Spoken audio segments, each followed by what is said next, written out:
লেবাননে ঢুকে ইসরায়েলি হত্যাযজ্ঞে এবারও চুপ আরব নেতারা। অস্তিত্ব সংকটে কি মুসলিম দেশগুলো? ইসরায়েলে মিসাইল হামলা চালাবে ইরান, দাবি যুক্তরাষ্ট্রের। লেবাননে ইসরায়েলি স্থল অভিযান শুরু। যুক্তরাষ্ট্রের ঘূর্ণিঝড়ের তাণ্ডবে অন্তত ৬০০ অধিবাসীর মৃত্যুর শঙ্কা, নিরাপদ পানির সংকট। আসসালামু আলাইকুম, দেখছিলেন বাংলাদেশের ওয়ার্ল্ড নিউজ হেডলাইন। গাজার পর এবার লেবাননে চলা ইসরায়েলি বর্বর হত্যাযজ্ঞেও নিশ্চুপ আরব বিশ্ব। আহ্বান আর নিন্দার বাইরে আরব বিশ্বের কার্যত কোনো পদক্ষেপ নেই ইসরায়েলের বর্বরতার বিরুদ্ধে। আর মুসলিম বিশ্বের ঐক্যের অভাবের সুযোগে দিন দিন বেপরোয়া হয়ে উঠেছে ইসরায়েল ও তার মিত্র পশ্চিমা শক্তি। নেতৃত্ব শূন্য মধ্যপ্রাচ্যে একের পর এক টার্গেট করে হত্যা করা হচ্ছে ফিলিস্তিন, লেবানন ও ইরানের সামরিক গোষ্ঠীগুলোর শীর্ষ ব্যক্তিদের। শুধু শীর্ষ নেতা নয়, হত্যা করা হয়েছে অনেক সামরিক কমান্ডার ও কর্মকর্তাকেও। ফলে প্রশ্ন উঠেছে, এবার কি নেতাবিহীন এক মুসলিম বিশ্ব তৈরি করতে চাচ্ছে ইসরায়েল ও এর মিত্ররা? অস্তিত্ব সংকটে পড়বে কি মধ্যপ্রাচ্যের মুসলিম দেশগুলো? বিস্তারিত মীর ফজলে রাব্বির ডেস্ক রিপোর্টে। সময়টা এখন যেন কারো অনুকূলে নেই, থাকবেই বা কি করে। একদিকে মুসলিম বিশ্বে ঐক্য এক প্রকার অধরা, অন্যদিকে ইসরায়েল ও পশ্চিমা শক্তির তাণ্ডবে এখন নেতৃত্ব শূন্য হওয়ার পথে গোটা মুসলিম বিশ্ব। শুরুটা হয়েছিল ২০২০ সালে ইরানের মেজর জেনারেল কাশেম সোলাইমানির মৃত্যুর মধ্য দিয়ে। এরপর চলতি বছরের এপ্রিলে ইসরায়েলি বাহিনী হত্যা করে ইরানের ব্রিগেডিয়ার জেনারেল রেজা জাহিদিকে। ১৯ মে রহস্যজনক বিমান দুর্ঘটনায় প্রাণ হারালেন ইরানের সাবেক রাষ্ট্রপতি ইব্রাহিম রাইসি। তার মাত্র ১২ দিন পরই হত্যা করা হলো হামাসের সাবেক প্রধান ইসমাইল হানিয়াকে। সেই শোক কাটিয়ে না উঠতেই ইসরায়েলের বিমান হামলায় প্রাণ হারালেন হিজবুল্লাহর প্রধান হাসান নাসরুল্লাহ। এভাবেই একের পর এক টার্গেট করে হত্যা করা হচ্ছে বিভিন্ন মুসলিম দেশ ও সামরিক গোষ্ঠীর নেতৃস্থানীয় ব্যক্তিদের। শুধু শীর্ষ নেতা নয়, হত্যা করা হয়েছে অনেক সামরিক কমান্ডার ও কর্মকর্তাকেও। ফলে স্বাভাবিকভাবেই প্রশ্ন উঠছে, তাহলে কি নেতাবিহীন এক মুসলিম বিশ্ব তৈরি করতে চাচ্ছে ইসরায়েল ও এর মিত্ররা? বর্তমান প্রেক্ষাপটে যদি প্রশ্ন রাখা হয় মুসলিম বিশ্বের নেতাকে, এই প্রশ্নের উত্তর এক কথায় দেওয়া কঠিন। আর উত্তর এলেও তা হবে প্রশ্নবিদ্ধ। বিদ্যমান বাস্তবতায় মুসলিম বিশ্বের নেতৃত্বের কথা বললে সৌদি আরব, ইরান ও তুরস্ক সম্ভাব্য এই তিনটি দেশের নামই সামনে চলে আসে। মুসলিম বিশ্বের নেতৃত্বের জায়গায় অনেকদিন ধরেই একটা শূন্যতা বিরাজ করছে। পাশাপাশি নানাবিধ সংকটের মধ্য দিয়ে যাচ্ছে মুসলিম দেশগুলো। কিন্তু এই সংকট উত্তরণে সুন্নি রাষ্ট্র সৌদি আরব প্রত্যাশিত ভূমিকা পালন করতে পারেনি, নিতে পারেনি নেতৃত্বের আসন। বরং সৌদি আরবের আধিপত্যশীল আচরণে সংকট আরও ঘনীভূত হয়েছে। ইয়েমেনে দিনের পর দিন বোমা ফেলেছে সৌদি আরবের নেতৃত্বাধীন সামরিক জোট। ইতিমধ্যে দেশটিতে বহু মানুষের প্রাণ গেছে। তবে সমালোচনা সত্ত্বেও থামার কোনো লক্ষণ নেই রিয়াদের। আন্তর্জাতিক অঙ্গনে ইরান আলোচিত নাম। মুসলিম বিশ্বে ইরানের তাৎপর্যপূর্ণ প্রভাব রয়েছে। কিন্তু আন্তর্জাতিক অবরোধে ইরান জর্জরিত। দেশটির অর্থনীতি দুর্বল হয়ে পড়েছে। পশ্চিমা চাপ মোকাবেলার পাশাপাশি আঞ্চলিক প্রতিপক্ষ রিয়াদকেও সামাল দিতে তেহরানকে ব্যতিব্যস্ত থাকতে হয়। তবে এত প্রতিকূলতা সত্ত্বেও মুসলিম বিশ্বের নানান সংকটে তেহরানের কণ্ঠ উচ্চকিত। কিন্তু শিয়া রাষ্ট্র হওয়ায় মুসলিম বিশ্বের নেতৃত্বের জায়গাটি নিজের করে নিতে পারছে না ইরান। এছাড়া সাম্প্রতিক সময়ে ইরান ও এর মদতপুষ্ট বিভিন্ন গোষ্ঠীর শীর্ষ নেতাদের হত্যার ঘটনায় এখন অনেকটাই কোণঠাসা দেশটি। সামরিক দিক দিয়ে বিবেচনা করলে এই মুহূর্তে মুসলিম বিশ্বের সবচেয়ে শক্তিশালী দেশ তুরস্ক। তারা সামরিক জোট ন্যাটোরও সদস্য। রিসেপ তাইয়েপ এরদোয়ানের আমলে তুরস্কের ভাবমূর্তির বদল ঘটছে। এরদোয়ানের জোর প্রচেষ্টায় ইতিমধ্যে ইসলামিক বিশ্বে একটি রাজনৈতিক শক্তি হিসেবে আবির্ভূত হয়েছে আঙ্কারা। ফলে বলাই যায় এখন এরদোয়ানের সামনেই সুবর্ণ সুযোগ। মুসলিম বিশ্বের নেতৃত্বের জায়গায় যে শূন্যতা বিরাজ করছে সেটি সহসাই কেটে উঠবে কিনা তা বলার উপায় নেই। তবে ইসরায়েল ও এর মিত্র দেশগুলো মুসলিম নেতাদের হত্যার এই মিশন জারি রাখলে যে গোটা মুসলিম বিশ্ব আরও গভীর সংকটে পড়বে তা আর বলার অপেক্ষা রাখে না। মীর ফজলে রাব্বি, বাংলা ভিশন। এদিকে নেতানিয়াহুর বাহিনী যখন লেবাননের ভেতরে ঢুকে স্থলে অভিযান শুরু করেছে, তখন ইসরায়েলে মিসাইল হামলা চালানোর প্রস্তুতি নিচ্ছে ইরান। এমন ইঙ্গিত দিয়ে যুক্তরাষ্ট্র জানিয়েছে, ইরান মিসাইল হামলা চালালে পাল্টা হামলা চালাবে ইসরায়েলও। সেই সাথে হিজবুল্লাহ নির্মূল না হওয়া পর্যন্ত অভিযান চালিয়ে যাওয়ার ঘোষণা দিয়েছে ইসরায়েল। তবে স্থলে অভিযানের খবর মিথ্যা দাবি করে আগ্রাসন রুখে দেওয়ার হুঁশিয়ারি দিয়েছেন হিজবুল্লাহ নেতা শেখ নাইম কাশেম। বিস্তারিত শহীদ আরাফাতের ডেস্ক রিপোর্টে। লেবাননের দক্ষিণাঞ্চলে ঢুকে স্থল হামলা শুরু করল ইসরায়েল। ফিলিস্তিনের পর আরও একটি দেশের বাসিন্দারা ভয়াল যুদ্ধের মুখোমুখি হলো। ইসরায়েলি প্রশাসনের দাবি, সীমিত পরিসরে লেবাননের কয়েকটি গ্রামে হিজবুল্লাহ গোষ্ঠীকে কেন্দ্র করে চলবে এই স্থল অভিযান।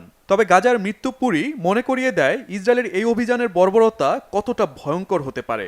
অপারেশন নর্দার্ন অ্যারোস নামের এই স্থল হামলাটি চালানোর বিষয়ে মিত্র যুক্তরাষ্ট্রকে আগেই জানিয়েছে ইসরায়েল। যুক্তরাষ্ট্র তাদের পূর্ণ সমর্থন জানিয়েছে। এমনকি মার্কিন প্রতিরক্ষা মন্ত্রী লয়েড অস্টিন ইরানকে সতর্ক করে বলেছেন, ইসরায়েলের বিরুদ্ধে কোনো ধরনের আক্রমণ হলে তার পরিণতি হবে ভয়ঙ্কর। ইসরায়েলকে ছেড়ে কথা বলছে না লেবাননের হিজবুল্লাহ গোষ্ঠী। স্থল হামলা প্রতিহত করতে পাল্টা হামলা চালানোর ঘোষণা দিয়েছে গোষ্ঠীটির উপপ্রধান শেখ নাইম কাশেম। পাল্টাপাল্টি হামলায় লেবাননের সাধারণ মানুষ আতঙ্কে দক্ষিণাঞ্চল ছাড়তে বাধ্য হচ্ছে। দেশটির প্রধানমন্ত্রী নাজিব মিকাতি বলেছেন, রাজধানী বৈরুত সহ দক্ষিণ পূর্ব অঞ্চল থেকে বাড়ি ছেড়েছে 10 লাখের বেশি বাসিন্দা। অনেকে ভিন্ন দেশে পাড়ি জমাতেও বাধ্য হচ্ছে। আমরা এমন যুদ্ধ আগে দেখিনি। এখানে ভয়ানক ধ্বংসযজ্ঞ চালাচ্ছে ইসরায়েলি বাহিনী। 2006 সালের যুদ্ধেও এমন পরিস্থিতি তৈরি হয়নি। সে সময় আমাদের গ্রাম অক্ষত ছিল। এবার আমাদের গ্রাম, বাড়ি, প্রতিটি স্থানে বর্বরতা অব্যাহত রেখেছে ইসরায়েল। শিশুরা গত 3 দিন ধরে আতঙ্কে সময় পার করছে। গেল 2 সপ্তাহ আমরা একটুও ঘুমাতে পারিনি। মানসিকভাবে ভেঙে পড়েছি। ইসরায়েল আমাদের উপর রীতিমতো নির্যাতন চালাচ্ছে। আমি দেশ ছেড়ে চলে যেতে চাচ্ছি, কিন্তু টিকিট পাওয়া কঠিন। আমি এখান থেকে মিশর এবং পরবর্তীতে আম্মানে যাব। ইসরায়েলে হামলার ভয়ে আমরা পরিবারকে আগেই সেখানে পাঠিয়েছি। এদিকে লেবাননের রাজধানী বৈরুত সহ দক্ষিণাঞ্চলে টানা 2 সপ্তাহ ধরে চালানো বিমান হামলায় 1000-এর বেশি মানুষ নিহত হয়েছে। এর মধ্যে সোমবার হত্যার শিকার হয় 95 লেবাননবাসী। Shahid Arafat, Bangla vision news desk. 2025 সালের মধ্যে ইরাক থেকে মার্কিন নেতৃত্বাধীন আন্তর্জাতিক মিশনের সব সেনা সরিয়ে নেওয়ার ঘোষণা দিয়েছে যুক্তরাষ্ট্র। তবে মিশন সমাপ্তি হলেও জঙ্গি গোষ্ঠী আইএস মোকাবেলার জন্য স্বল্পমেয়াদে ইরাকের সামরিক বাহিনীর সাথে একটি কোয়ালিশন বাহিনী গঠন করবে মার্কিন সেনারা। হিজল জুবাইরের ডেস্ক রিপোর্ট। 1 দশক আগে উগ্রপন্থী আইএসকে মোকাবেলার উদ্দেশ্যে বিভিন্ন দেশের সৈন্য নিয়ে ইরাকে শুরু হয় মার্কিন নেতৃত্বাধীন আন্তর্জাতিক মিশন। অবশেষে এই মিশন বন্ধের ঘোষণা এসেছে। যুক্তরাষ্ট্র ও ইরাক সরকারের যৌথ এক বিবৃতিতে এ ঘোষণা দেয়া হয়েছে। এতে 2025 সালের সেপ্টেম্বর মাসের মধ্যে ইরাকে মার্কিন নেতৃত্বাধীন আন্তর্জাতিক মিশন সমাপ্ত করা হবে বলে জানানো হয়।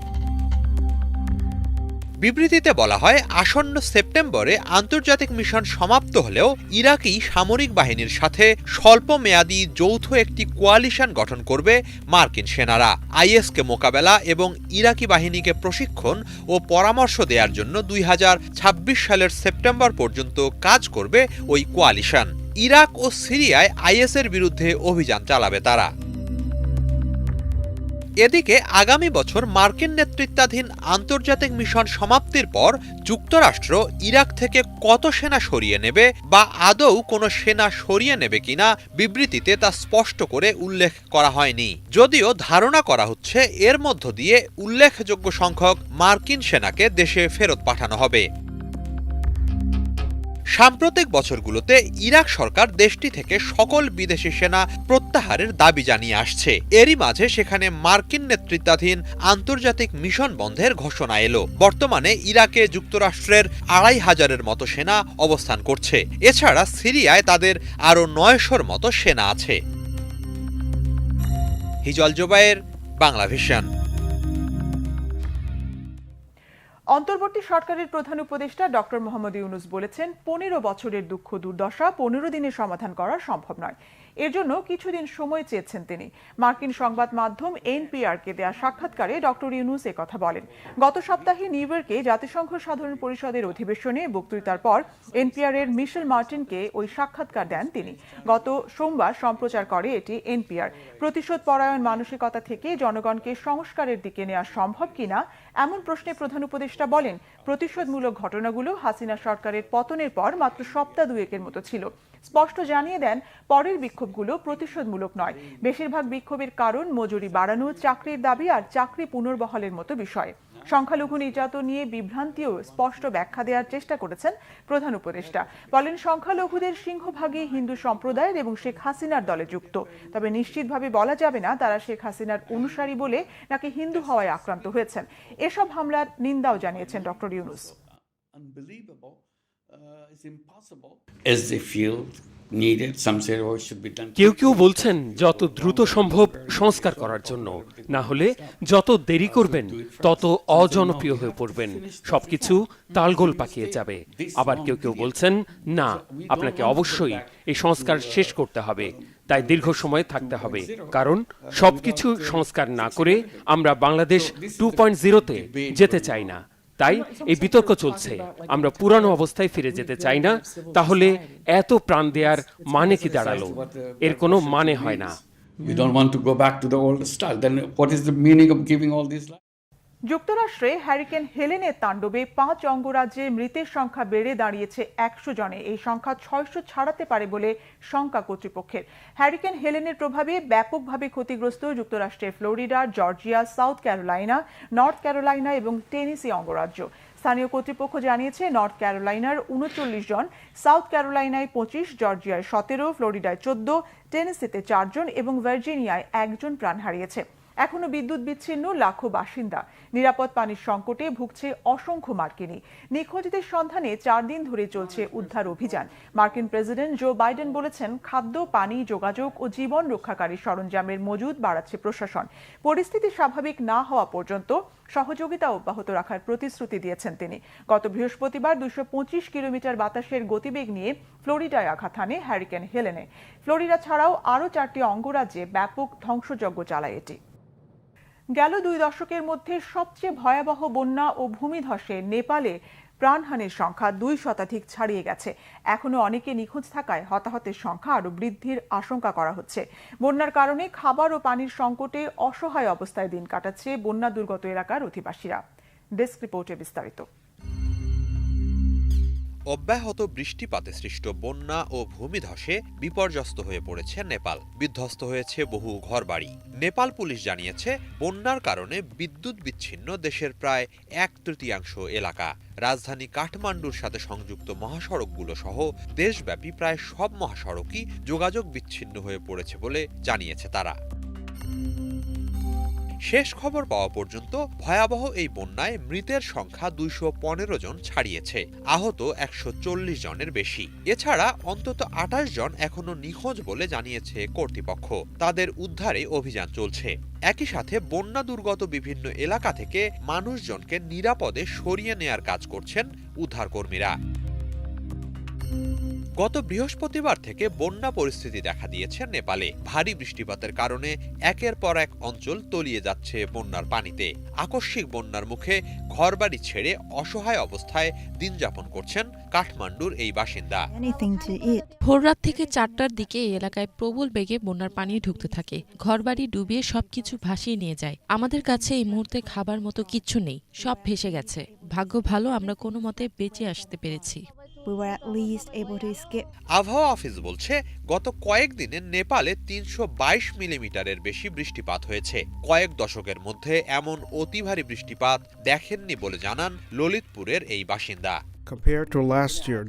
গত বছরের তুলনায় এবছর বন্যার পানি অনেক বেশি। 15 থেকে 20 বছর আগে এমন ভয়াবহ বন্যা দেখেছি আমি। এই মাত্রার বন্যার কথা আসলে ভাবাও যায় না। আবহাওয়াবিদরা বলছেন, জুনের প্রথম থেকে শুরু হওয়া এবারের বর্ষা মৌসুমে গড়ের তুলনায় বেশি বৃষ্টিপাত হচ্ছে নেপালে। এতে করেই দেখা দিচ্ছে এমন আকস্মিক বন্যা। একটানা বৃষ্টির কারণে মাটি নরম হয়ে ঘটছে ভূমিধস। হিজল জোবায়ের, বাংলা ভিশন। চীনে জাতীয় দিবস উপলক্ষে 1 অক্টোবর থেকে 7 অক্টোবর পর্যন্ত ছুটি উপভোগ করতে পারবে জনগণ। লম্বা ছুটির এই সুযোগকে কাজে লাগিয়ে ভ্রমণে বেরিয়ে পড়েছেন অনেকে। ফলে সোমবার বিকেল থেকেই সড়কে যানবাহনের চাপ বাড়ে। যাত্রীর ব্যাপক চাপ দেখা যায় বিমানেও। বিস্তারিত ডেস্ক রিপোর্টে। চীনে জাতীয় দিবসের ছুটি ঘিরে ভ্রমণে বের হয়েছে অসংখ্য মানুষ। বেশিরভাগ যাত্রী দূরবর্তী গন্তব্য বেছে নিয়েছে। আজ থেকে আগামী 7 অক্টোবর পর্যন্ত ছুটি উপভোগ করবে সাধারণ মানুষ। চীনের রেলওয়ে জানিয়েছে জাতীয় দিবসের ছুটিতে 17 কোটি 50 লাখ যাত্রী ভ্রমণ করবে। মঙ্গলবার 2 কোটি 10 লাখেরও বেশি যাত্রী রওনা হয়। প্রায় 90% যানবাহনেই দূরে সফরকারী যাত্রী রয়েছে। সোমবার বিকেল থেকেই সড়কে যানবাহন বাড়তে থাকে। যাত্রীর ব্যাপক চাপ দেখা যায় বিমানেও। চীনের চেংডু, সাংহাই, গুয়াংজু, জিয়ান এবং সানিয়ার মতো জনপ্রিয় জায়গায় পৌঁছতে বিমানে রওনা হয়েছে অসংখ্য মানুষ। সপ্তাহব্যাপী ছুটিতে নিরাপদ ও নির্বিঘ্নে যাতায়াত নিশ্চিত করতে বিশেষ ব্যবস্থা গ্রহণ করেছে মহাসড়ক বিভাগ। আজ থেকে পুরো দেশব্যাপী 7 এবং এরও কম আসন বিশিষ্ট ছোট যাত্রীবাহী গাড়ি টোলমুক্ত ভ্রমণ করতে পারবে। নিউ এনার্জির যানবাহনের চলাচল নির্ঝঞ্ঝাট করতে নানা প্রস্তুতি নিয়েছে পরিবহন বিভাগ। হাইওয়ে এবং গ্রামীণ রাস্তাগুলোতে চার্জিং সুবিধা বাড়ানো হয়েছে। জাতীয় দিবসের ছুটিকে কেন্দ্র করে বেশ কয়েকটি নতুন এক্সপ্রেসওয়ে খুলে দেওয়া হয়। এছাড়া গ্রামীণ রাস্তাগুলো সংস্কারের পর সময়মতো খুলে দেয় সরকার। ইফাত জাহান, বাংলাভিশন। আজ গণপ্রজাতন্ত্রী চীনের জাতীয় দিবস এবং 75তম প্রতিষ্ঠাবার্ষিকী। জাতীয় দিবস উপলক্ষে বেইজিংয়ের তিয়ানআনমেন চত্বরে প্রতিবারের মতো জাতীয় পতাকা উত্তোলন করা হয়। মঙ্গলবার ভোরে তিয়ানআনমেন চত্বরে জড়ো হয়ে জাতীয় দিবসের অনুষ্ঠানে অংশ নেয় হাজারো মানুষ। বিস্তারিত ডেস্ক রিপোর্টে। আজ 1 অক্টোবর গণপ্রজাতন্ত্রী চীনের জাতীয় দিবস এবং 75তম প্রতিষ্ঠাবার্ষিকী। জাতীয় দিবস উপলক্ষে প্রতিবারের মতো এবারও চীনে বিশাল এক অনুষ্ঠানের আয়োজন করা হয়েছে। সকালে বেইজিংয়ের তিয়ানআনমেন চত্বরে উত্তোলন করা হয় দেশটির জাতীয় পতাকা। এর আগে পিপলস লিবারেশন আর্মি PL এর 96 জন সদস্য পতাকাটি মূল চত্বরে নিয়ে আসে।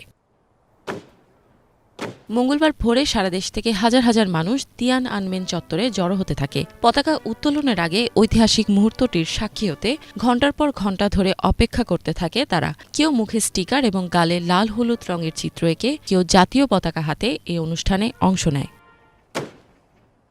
পতাকা উত্তোলনের সময় বরাবরের মতোই চীনের জাতীয় সঙ্গীত বাজানো হয়। জাতীয় দিবস উপলক্ষে চত্বরটিতে 18 মিটার লম্বা ফুলের ঝুড়ি দিয়ে সাজানো হয়, যা সকলেরই দৃষ্টি কাড়ে।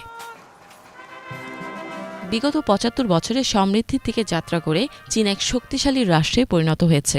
দৃঢ় আত্মবিশ্বাসের সাথে আরও উন্নতির দিকে এগিয়ে যাচ্ছে চীন। ইফাত জাহান, বাংলাভিশন। এই ছিল আজকের মতো। সাথে থাকায় ধন্যবাদ।